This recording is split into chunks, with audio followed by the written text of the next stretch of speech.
Like that lovely shot. I'm gonna do it here and put on the light. The camera's probably gonna fall, isn't it? Yeah. Okay, great. Lovely. Lovely pet.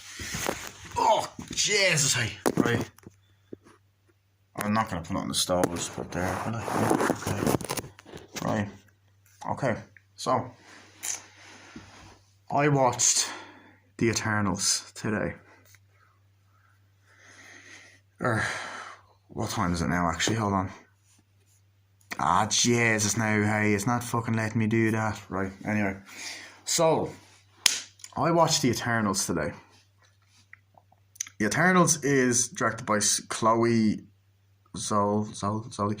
She recently won an Oscar. I think she was nominated for an Oscar, won an Oscar for No Man's Land with Frances McDormand. And she directed a Marvel movie, The Eternals. And it was meant to come out in 2020, but then COVID fucked the world up and pandemic happened. And it was pushed back to 2021, and it's probably the first Marvel movie that I skipped since I became a proper MCU fan. I really became a big fan of the MCU in 2016. I'm actually wearing an MCU related shirt. This is a Loki shirt that I got for Christmas, TV show. But yeah, I think that they really... I wasn't that interested in seeing this movie, which is insane because I think the cast is great. But I really didn't. I wasn't a fan of this movie at all. It came out on Disney Plus today or yesterday. I don't know what time it is. It's probably midnight now, so yeah. After recording this video. So Eternals, I saw that today, and I have to say I wasn't a fan of it. I thought I might have liked it. I was like, I'll go in, see how I feel about it. I'm not going to just go in to hate it. Where do I start? So basically, the plot of the Eternals is you got a group of these sentient beings called the Eternals they basically created life in the universe, the MCU. They worship there's this gigantic weird thingy. I can't remember what the character's name is. They worship or whatever. And Salma Hayek has this thing that helps her go to him or whatever. Basically, they were at this war with these creatures called the Deviants. And they're like these creatures that eat people and all this drill shit in. And basically, throughout humanity, throughout different wars, throughout different decades and time periods, they go around stopping these people. But eventually, they decide to go their separate ways because of incidents and stuff like that, and decided to live normal lives because they thought they killed all the deviants pretty much. But years later, the deviants aren't dead and they're coming back killing people, so all of the Eternals have to assemble and stop the deviants pretty much. And this is going to be a spoiler review. This came out in November over here and in America. I think we got it first, actually. Or did it come out? I think it came out the same day. But yeah. I want to start off by saying I think the movie's boring. I think that's the biggest problem. There's too much exposition and there's too much going on. And I know a lot of people have said that, but there is too much going on in this movie. I think the biggest problem for me is that, there's a lot of great, there's some scenes I actually really like, particularly with Kumail Nanjiani's character. I just love that guy. That guy is just the best. He's just hilarious.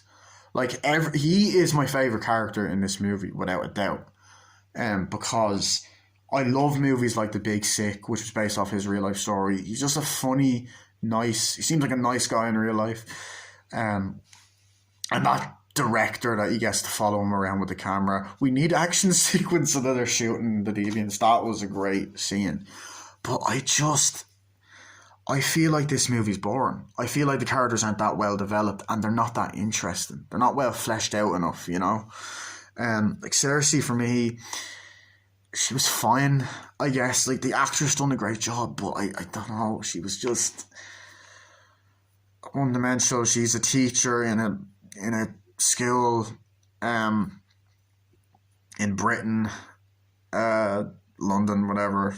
And Kit Harington plays her boyfriend, and this is the thing. Like now, I could be completely wrong, and I know this is in the MCU, so it might not make much sense.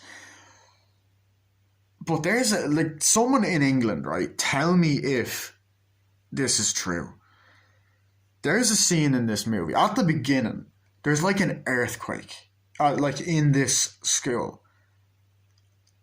But as far as I know, there's no earthquakes in Britain. Like there's no earthquakes here. Well, look, we're living in very strange times. I mean, look, it is the MCU. It's a nitpick. It really is a nitpick, but it's just like, why? Why? And then like sand appears and shit.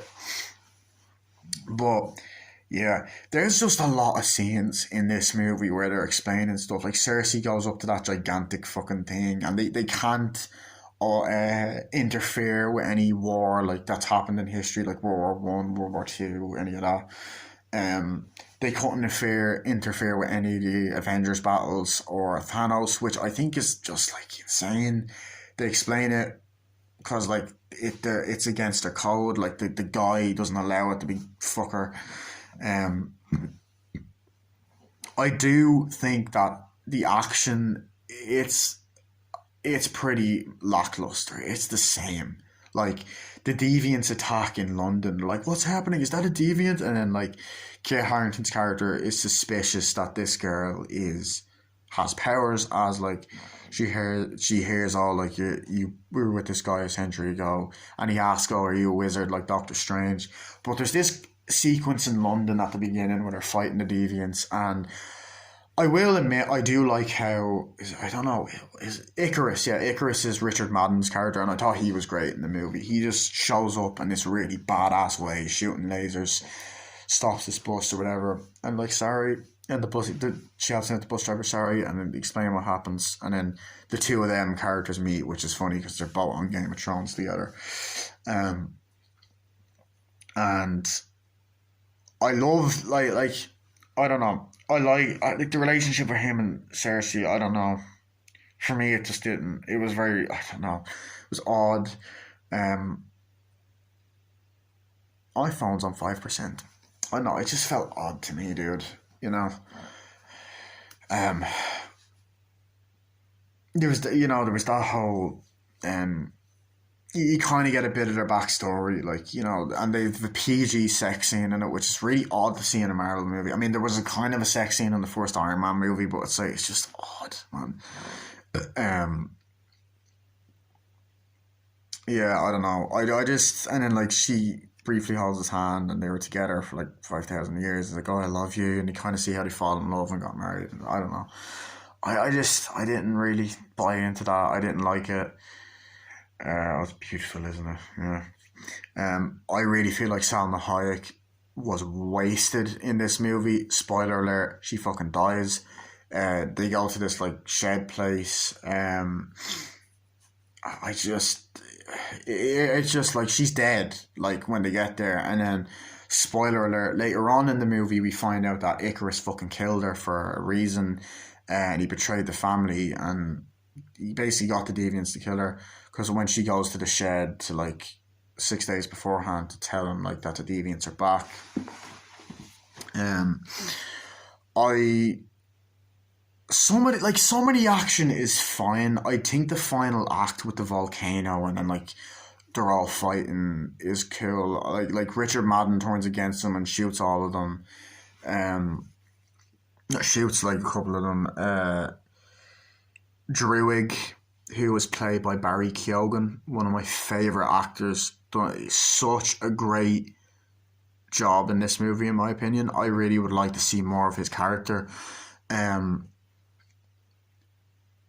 Like he gets shot by Richard Madden, and then you have the deaf woman who's like has super speed and knocks people out. And there is this nice scene in this kind of like temple-y place where they're each fighting and yeah.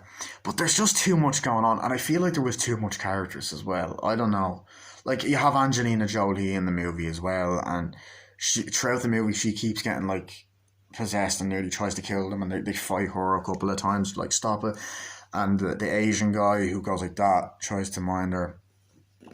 You also have Brian Tyree Henry, who was one of my favorite actors. He was great in Godzilla vs Kong. He had a great small role in the Joker. He actually voiced Miles Morales' dad in Spider-Man Into the Spider-Verse. He played Detective Mike Norris in the Child's Play remake. He was good in this movie, but I just feel like he wasn't given a lot to do, to be completely honest. Okay, I do like, okay, I don't usually like forced diversity, but it doesn't bother me. Diversity it's good that they're adding more diversity in movies. I just don't like when it's forced. I didn't feel that with this movie at all. I actually didn't mind it for this film. I actually thought I don't agree with the racist comments that people have been saying about this movie, saying, "Oh, it's too woke." Like that's not a good enough reason to hate a movie. I'm sorry. Um, I liked the relationship he had with his husband, even though he wasn't in the movie much. And at the end, and I like that shit. Um, but I just had a brain fart. I don't remember what I was gonna say, but I feel like we didn't get enough of his character. I don't know. He kind of shows up near the end. He tries to help this thing, and then Icarus shoots the thingy. Um, there is a scene I actually did like with one of the Deviants though, is when they go to see Druig in a forest, and he's mind controlling the people that are there. And it's like, well, it's great to see you all again. And by the way, I really love how Barry Keoghan does his Dublin accent. There's a Dublin thing in the background. Like he uses his real accent in this movie, which is great because I'm from Dublin as well. So he's like, the movie star and all that, and he's like, don't do it. And then there's this amazing sequence where they fight the deviants, like, and that's like, we need to shoot action sequence, and then like Camille and Johnny shoots the thing, and like they're like, it's just a great scene. I think the Asian guy dies at one point as well, which is pretty sad. He was a likable character. The character of Sprite, the actress done a great job. I thought like for me, I found it creepy when she was first introduced how she can kind of imitate other people, and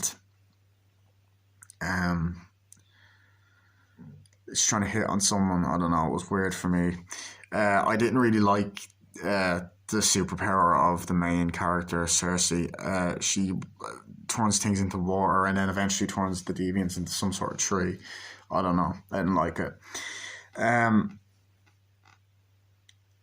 I thought each actor done a great job. I really like the relationship between Druig and I don't know what that girl's name. Sorry, I know there's a character called Makari. I actually need to do more research. But I don't know.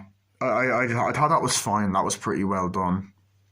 But and I liked it, like when they kind of put heads together at the end, and they're flirting at the start of it. And I like the use of the sign language, and you can feel her pain when like he thinks she dies.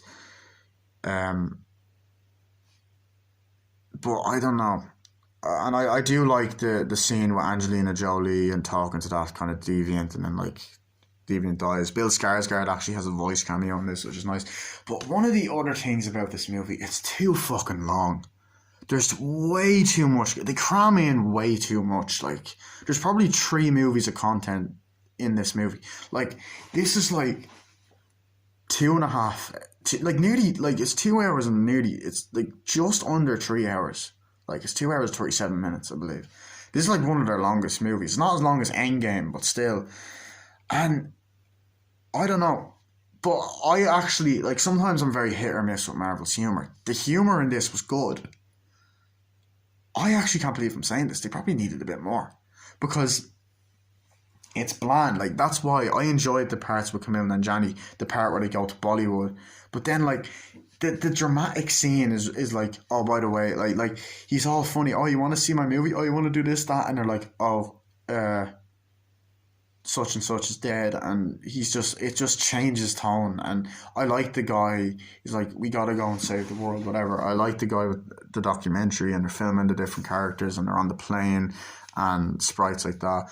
And they mention Peter Pan and the Lost Boys. I think it's cool.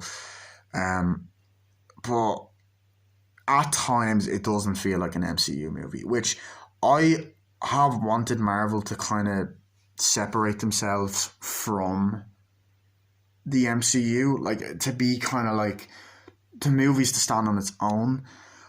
But this is not the way to do it, in my opinion. I just feel like this was just a mess. It was boring. There's too much exposition. There's too much scenes that feel the same. Cersei getting the thing that causes her to go up to the thingy, the big fucker, I don't know. Then, you know, I feel like a lot of the fight scenes are the same. Like, a lot of the Deviant fight scenes are the same. It is pretty cool to see a Deviant full on eat someone. They fight these cave people. They have the ship at the start of the movie. The CGI for me was very hit or miss. It's very well shot. I think there's a great scene where you see all of them come together. I think that visually, like in terms of the way it's shot on the beaches and stuff, is nice. I do like that sequence where they're all fighting that kind of war, and they're telling Druig not to interfere. He's like, no, we can't let people die. This is genocide and stuff like that.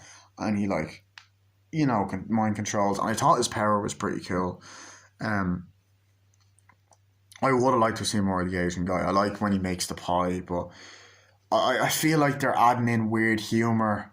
Like, he dies, like when I mentioned the character dies, I feel like you have this emotional moment as well with Icarus talking to the Eternals and like, oh yeah, he was ready to kill all of us. And then Camille Nanjiani's not even in the final battle. He just goes and then he comes back at the end, and then they're sending Sprite to school. Sprite wants to be a human.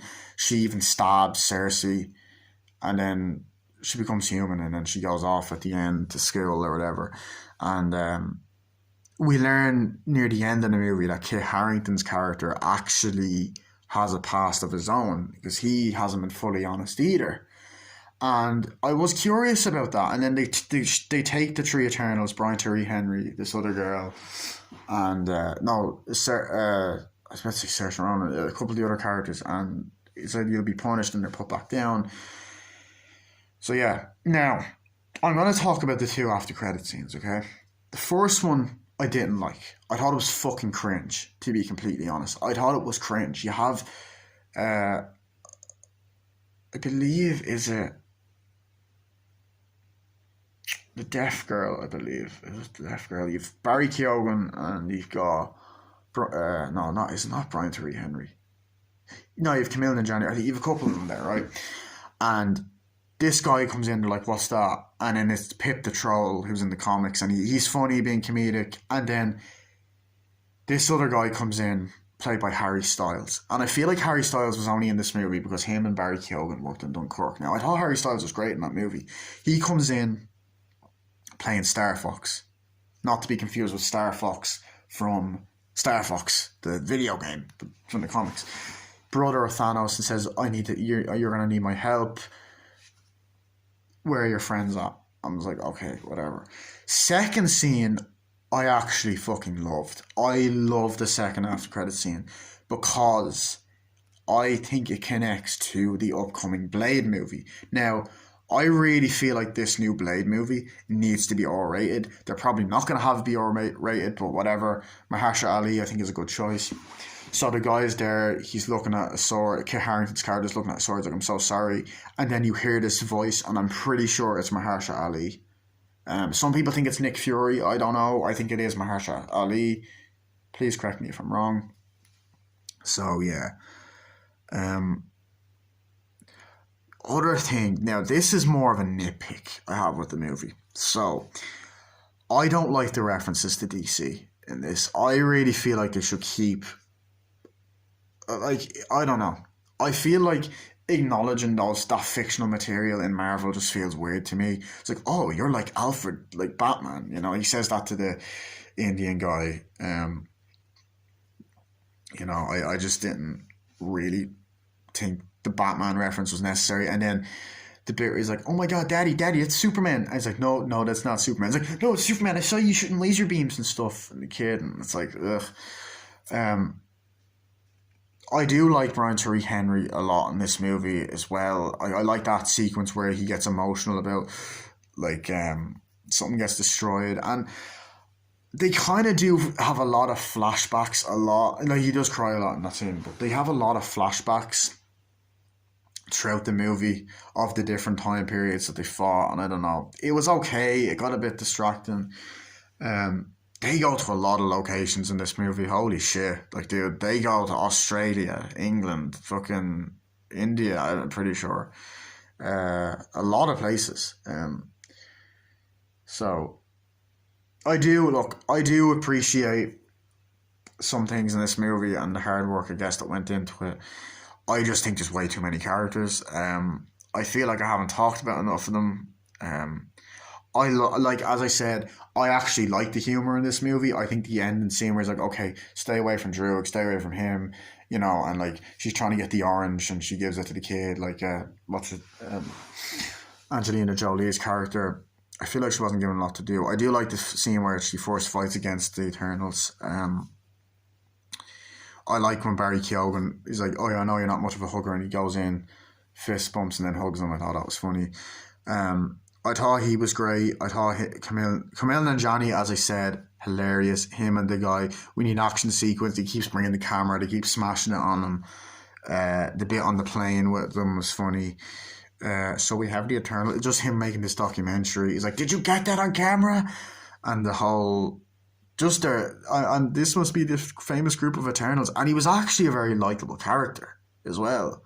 And he says goodbye and he's crying, and there is this nice funeral scene as well where the fire lights up. I really did like those parts of the movie. I like the part where they're all sitting and having dinner, and Sprite turns the guy into a human baby. I liked that.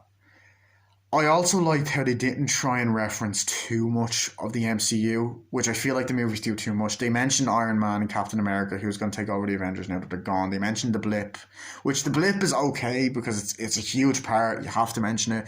It's like, oh, it's possibly caused by the blip, you know, the snap.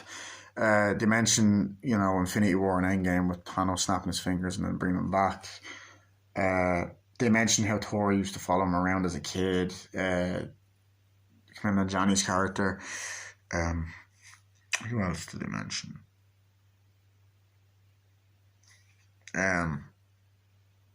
Avengers, I guess, as a whole. Doctor Strange, obviously, they mentioned at the start when they're making out in the nightclub. But there is things I like that were different. There's definitely shots of humanity, like there's the really fast shot of all the people I liked, but I don't know. I just kind of found that this movie was boring, to be honest. As I said, I don't hate the movie. I do like it. There's things I like about it. I'm not gonna say I like it either. I didn't like it. What am I on about? Like, I didn't like it. But there are things I do like about it. I don't hate the movie. I think it's okay. There's a lot of things that could have been better. I feel like the writing, the CGI was meh. I mean, during the pandemic, I guess it's hard. I don't know. But CGI is in the doors. I don't know. You know, I just feel like it dragged on too long as well. It didn't need to be as long as it was. That's what she said. Sorry. I had to do it. I'm sorry. I had to do a joke there, you know what I mean? I really, like, they're going to do a sequel to this. I'm excited to see Kit Harington's character. He wasn't in this enough, like, to see him in Blade. They also had a scene where in the trailer, in one of the TV spots, Kumail Nanjiani actually mentioned Spider-Man. And that wasn't in this movie, and I'm guessing it's because of Sony. But it would have been interesting because he never really gets mentioned in any of the other movies due to Sony, I guess. But other than like Ant-Man, where he was kind of hinted at, but I don't know. I found it interesting. I like Drew, like, shot where he walks out, but I wasn't a fan of the music. I didn't like the villains either. The deviants being the villains was shit. Richard Madden apologizes at the end. I don't know. I know that the main actress that played Cersei was also in Captain Marvel as a different character as well. But yeah, I was actually looking forward to this, but then I saw the first trailer and it just didn't do much for me. Um, you know, but that's great. I do think that there's a lot of talented actors in this movie. There's a lot of talent. I like the chemistry that Brian Tyree Henry has with Sprite, um, Druig and all that. I just think Druig is cool. Uh, Even though he wasn't developed well, but it's like I find it hard to not like Barry Keoghan in a movie. He's just a great actor, and it's kind of cool to see someone from Dublin, who he didn't have. He had a pretty tough life. Go on to make so many amazing movies like Dunkirk, American Animals, even Irish films like Calm Horses. It's just great, and I think that he is such a great actor, and I'm looking forward to seeing him in the new Batman. He's being rumored to play the Joker, and I think he's going to do a great job. So I support him. He comes over here still, which is great. He's very loyal to this country, so it's great. I'm going off topic, but overall, guys, I do really like this movie. No, what am I on about? No, I don't. I was thinking of the next review I was going to do. I was like, okay, I think I'm going to review that. I really like that film. I don't like this movie. What am I on about? Okay. I have to edit this together now because I got cut off. But yeah, I don't like this movie. That's pretty much all I have to say. Um, I'm very in the middle. I'd give it maybe a 4. I don't know if I give it a 4, 5 out of 10 maybe. I don't like it. I don't hate it. It's just kind of in the middle for me. There was a point where I was like, actually, this is pretty good. I might like. No, I was very back and forth between it. Um. So yeah, but look, what can you do? And thanks for watching. See you in the next video. I will review the rest of the MCU movies. Um. Yeah, I'm gonna talk about No Way Home actually as well because I want to. So stay tuned, homie. Yeah.